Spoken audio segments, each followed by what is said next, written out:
आज मी बनवणार आहे हरभऱ्याची भाजी, चना भाजी। तर हरभरे हे रात्री भिजायला टाकलेले होते, छान भिजलेत। जिरी, मोहरी, कांदा, लसूण, थोडंसं खोबरं, अद्रक आणि कढीपत्ता हे परतून घेतलेलं आहे। आता यामध्ये हळद टाकायची आहे। आता हळद टाकलेली आहे, यामध्ये मीठ टाकायचं आहे थोडंसं। आणि फक्त आपल्याला आहे ना सोपी साधी करायची आहे, सिंपल ही भाजी। बाजरीच्या भाकरी सोबत खाण्यासाठी किंवा ज्वारीची चपाती सोबत खाऊ शकता। लाल तिखट टाकायचं आहे, मसाले वगैरे काही टाकायचं नाही।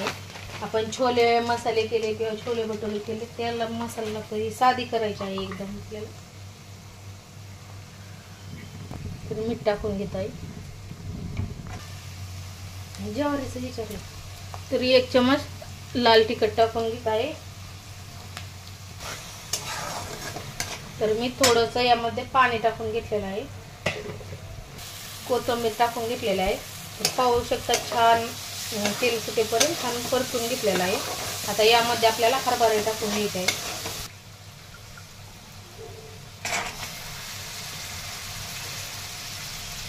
गावरान हरभरे आहेत, घरचेच आहेत।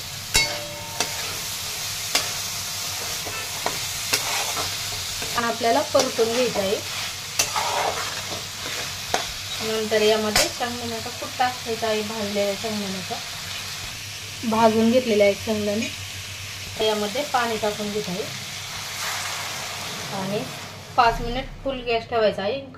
नंतर कमी गॅस करून छान शिजवून घ्यायची आहे भाजी। तर आता उकळी यायला लागल्यावर यामध्ये शेंगदाण्याचा कूट टाकून घ्यायचा आहे, टाकून घेत आहे।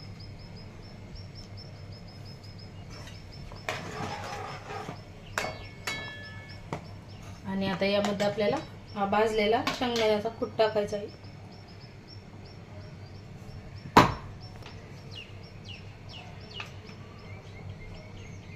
छान आपल्याला 15-20 मिनिट आणखी शिजून घ्यायची आहे भाजी।